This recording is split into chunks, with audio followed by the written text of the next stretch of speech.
Thanks to a fifth Indiana Jones movie in 2023, LEGO Indiana Jones is back, and this is my review of the 77013 Escape from the Lost Tomb. It has 600 pieces and is supposed to cost $40, so in today's review we'll find out if it's worth that price tag. Next to the original, the new set is a much larger and more detailed build. It's also more cohesive in its color scheme. Having not bright red snakes goes a long way, it seems. The statues also look much larger in the new one. Inside the box, you'll find 4 numbered bags, your instruction manual, and a sticker sheet.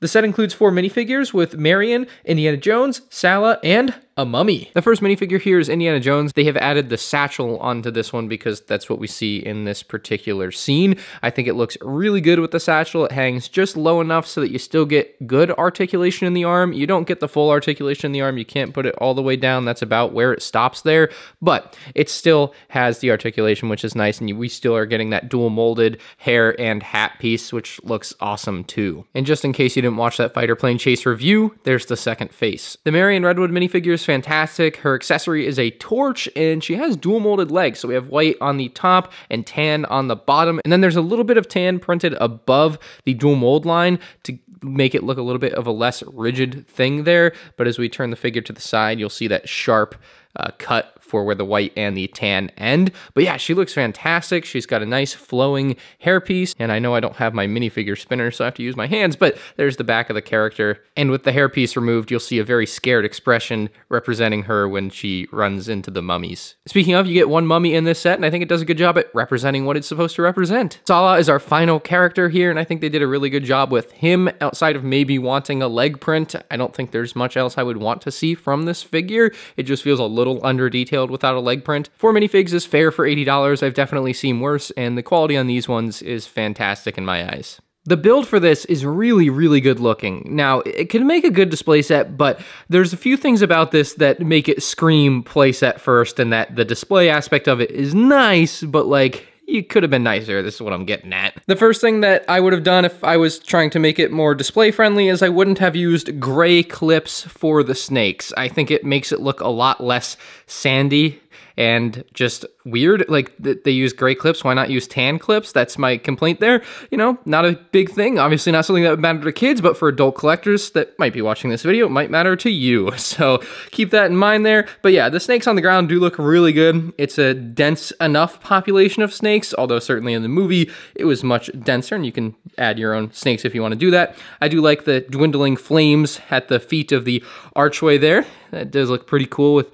just a little bit of light remaining before it's about to get dark for the characters. We need to talk about these statues because they make this a really good potential display set for Indiana Jones fans, but they also have one of the things that I hate about the set oh so much, but also it doesn't really matter if you're going to display a set because you won't be touching it anyway. It's a give and take. The face of the statues, first off, looks fantastic. It looks really menacing. You can see the red tongue and the nose. It's just a really good look. The necklace has a sticker detail, which if connected properly can look really good, or can have a small gap like mine does and look not as really good. As we look down to the waist, we have another sticker for detail that I think looks much better because it's not 2 separate stickers that you have to try to line up perfectly. And then at the bottom, you'll see that this is able to rotate 360 degrees, so you can get them at different angles if you want. But that swivel piece makes a lot more sense because of the function on the second statue here, and I'll flip him around to show you what the back of the statues look like. Not as pretty as the front, so we're gonna keep those stuck around this way. But the reason it's on a swivel is because you have this lever down here, and this is the thing that I do wish they would do away with, but I can understand why it's here still, but I still don't want it there. You know what I mean? So this lever, when you push it up, is what is gonna knock down the statue. So in the movie, Indy scales the statue and then knocks it down. Quick side note, these are almost perfectly scaled to the minifigure, maybe just slightly too small, but much better certainly than the original set, and also way more detailed, so big props there from the designers. But anyway, as he knocks it down, it's supposed to fall and hit the wall and knock the wall over, but when it does knock the wall over, instead of still being at this 45-degree angle, it turns flat. So that's kind of why it's on this piece, and you'll see that when I use the lever function to achieve that. But this is why I don't think the lever is necessary. So when you push the lever up, it will fall down, right? You can just do that, just like that, and you can see how it will fall flat like that, and it does look pretty good that it's flat, because otherwise it'd be like this, and I guess it would be awkward and not particularly realistic that a statue would be holding itself up like that.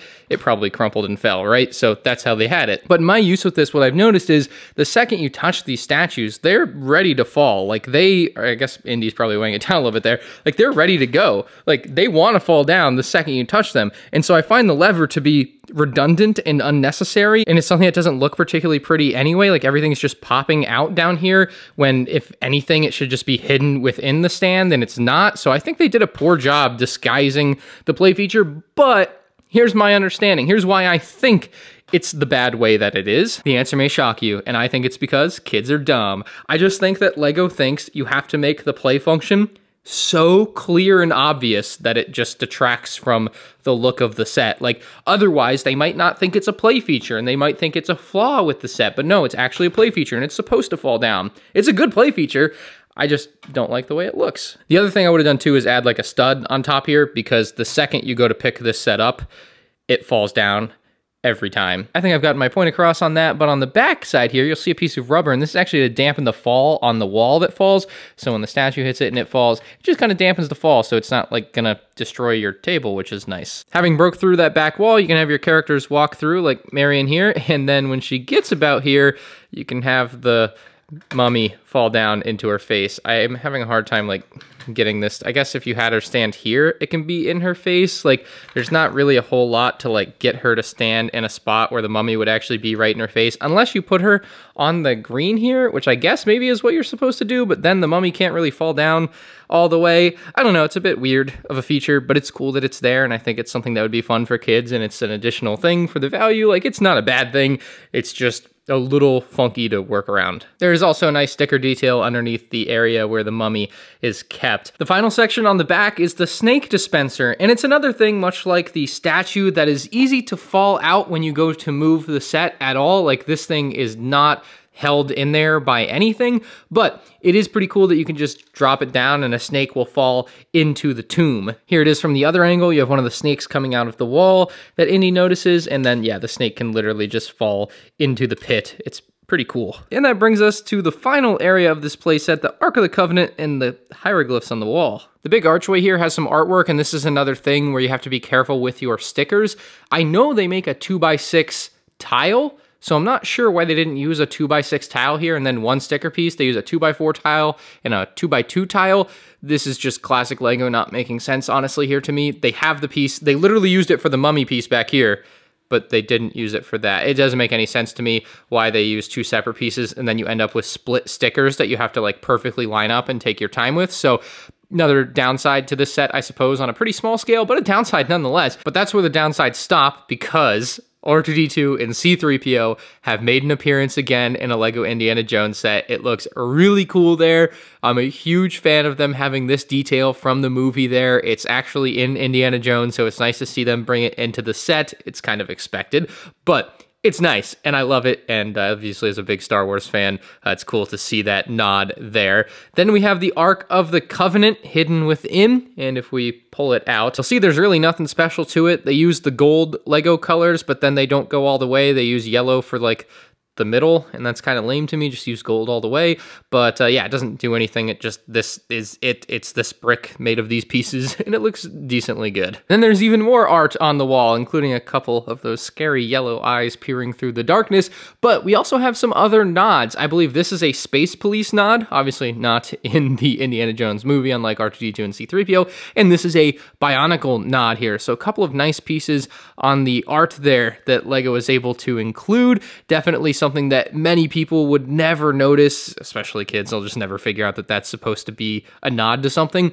But for the adult fans that are into this sort of stuff, like that's a really fun thing to see in sets like this. And it's something they've kind of been doing in LEGO a lot in the last 4 or 5 years. And obviously we're seeing it continue here. And then above that on the wall, they just have a little bit more sticker detail. Nothing special up there, honestly, other than maybe the skull. But I think they did a great job giving the wall a realistic look with a few different colors in there, different cracks in the wall, the snakes peeking through the wall are even cooler, and the functionality of the wall. Having a snake fall through the wall and having the wall fall down and into the escape room here is just fantastic. I feel like this is more or less in LEGO's monopoly market of LEGO sets, a fair value compared to their other offerings. If you end up seeing it on clearance or on one of those typical LEGO 20% off sales, I think this is an easy buy. It's a really good playset. It's something that kids can enjoy, and they did a decent enough job making it look like a good set for display, although there's certainly a couple modifications you could make that would make it just about perfect for your LEGO Indiana Jones display if you're into that sort of thing. To give this one a score though, it's gonna land around 9 out of 10 for me. It's a pretty